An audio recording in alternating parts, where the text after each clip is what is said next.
Aujourd'hui, j'ai choisi de vous présenter non pas une œuvre, mais plusieurs œuvres et les techniques d'analyse qui ont été utilisées par les scientifiques sur ces œuvres du célèbre Léonard de Vinci. Mais avant de vous présenter ces techniques, petit rappel de qui était Léonard. Alors oui, je vous vois venir, Léonard, on en a beaucoup entendu parler, surtout l'année dernière et à juste titre puisqu'on commémorait les 500 ans de la mort du maître italien. Pourquoi parle-t-on autant de lui? Parce que depuis longtemps, il fascine les historiens d'art. Il est né en 1452 à Vinci, dans une petite ville de Toscane proche de Florence. Il commence sa carrière dans les ateliers de Verrocchio, célèbre sculpteur et peintre florentin, à qui on doit notamment le baptême du Christ, réalisé entre 1472 et 1475. D'ailleurs, petite anecdote sur ce tableau, Léonard y aurait participé, notamment sur la figure de l'ange qui est présente à gauche. Léonard fait preuve de grande capacité et acquiert très vite une réputation d'artiste peintre. Il travaille pour les grandes cours italiennes comme pour la famille Sforza de Milan et finira sa vie proche de François Ier. Peintre, inventeur, ingénieur, scientifique, humaniste et philosophe, il possède ce qu'on appelle un esprit universel. Il fascine autant qu'il intrigue.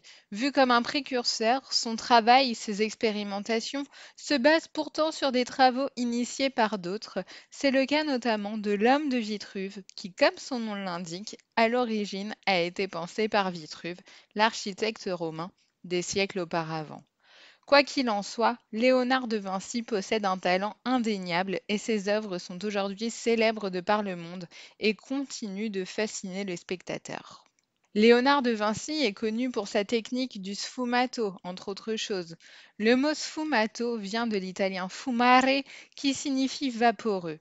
Cette technique, mise au point par le grand maître italien, est l'effet obtenu par la superposition de plusieurs couches de peinture, qui donne un aspect évanescent au contour d'un sujet.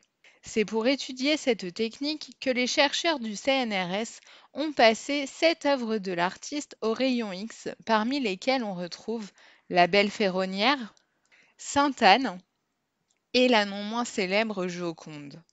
Les scientifiques ont utilisé ce qu'on appelle la spectrométrie de fluorescence des rayons X.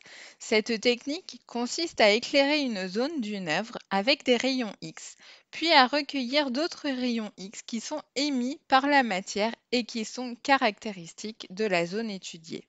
Ainsi, grâce à ces études aux rayons X, les scientifiques ont mis en avant les techniques utilisées par l'artiste pour la réalisation de ces sfumatos.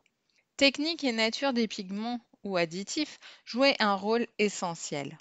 Léonard employait des couches de glacis ou de peinture très fines de 1 à 2 micromètres, n'excédant jamais une épaisseur totale de 30 à 40 micromètres.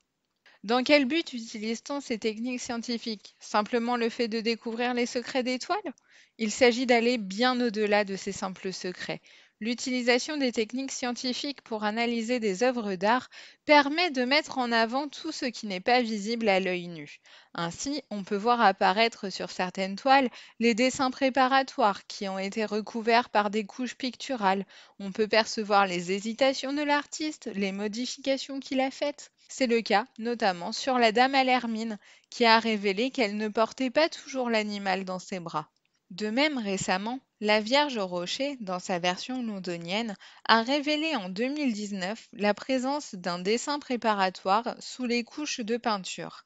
Cette esquisse a été révélée grâce au rayon X par la présence de zinc dans les matériaux qui la composent. Une première étude de 2004 avait montré que la position actuelle du visage de la Vierge était différente de la composition originale.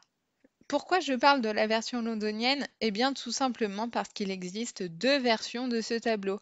Une est conservée à la National Gallery de Londres et l'autre au musée du Louvre.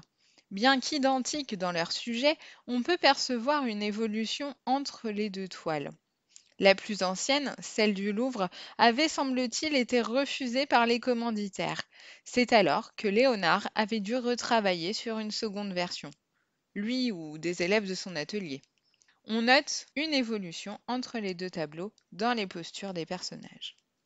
Les techniques d'analyse scientifique permettent également de découvrir quelles étaient les palettes des artistes, quelles étaient leurs compositions. Ainsi, on sait par étude de plusieurs tableaux que Léonard utilisait du jaune de plomb ou du blanc de plomb, entre autres éléments. De plus, ces techniques permettent de mettre en avant les causes possibles d'une détérioration d'une œuvre, matière utilisée à l'origine ou lors de restauration, fragilité de la toile, etc. Si beaucoup d'analyses ont été réalisées sur les œuvres de Léonard, les avancées technologiques évoluant rapidement permettront peut-être de révéler d'autres éléments à ce jour cachés sur les toiles de l'artiste. Les œuvres du maître italien conserveront à jamais dans l'inconscient collectif une part de mystère. Her smile is in the lower spatial frequencies. The horizon is significantly lower on the left than it is on the right. Why? Well, see, she appears larger from the left than on the right. Historically, the left was female, the right was male.